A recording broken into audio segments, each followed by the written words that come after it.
Every day when Naibel Wall thinks of preparing food for her family of 5, she has only one option: to harvest the wild grass that grows near her home, known locally as wool.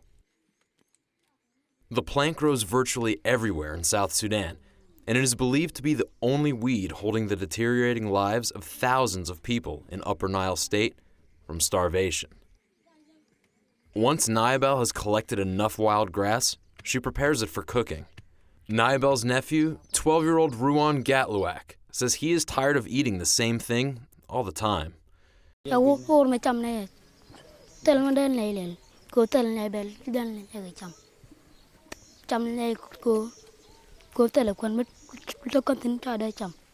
Naibel recently traveled for 6 days to look for food, only to come back empty-handed.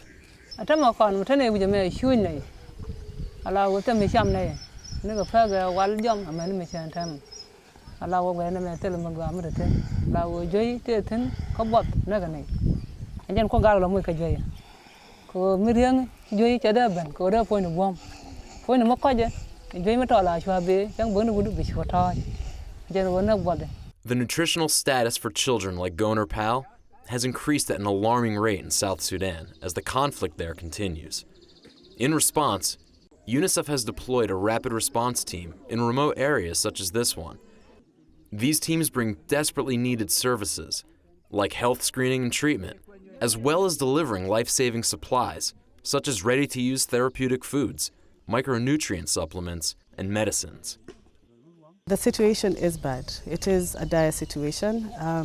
We've talked to mothers. A lot of them are skipping meals, cutting down on rations, eating wild foods. So access to food is the biggest problem. Access to health also contributes to the nutrition situation, the sanitation situation. So it's a broad spectrum of access services that are contributing to the nutrition situation in South Sudan. When the UNICEF Rapid Response Team visited the neighborhood, it was confirmed that Naibel's daughter was suffering from severe acute malnutrition. The child was treated with therapeutic food in an effort to bring her back to good health. The dream of a safe and peaceful South Sudan is becoming a living nightmare for children. As the tireless efforts to deliver humanitarian assistance continue, hundreds of thousands of children in South Sudan's 3 most conflict-affected states remain at imminent risk of death and disease. Much-needed support from the international community is urgently needed, and may spell the difference between life and death for thousands of children and their families hanging on to life in South Sudan.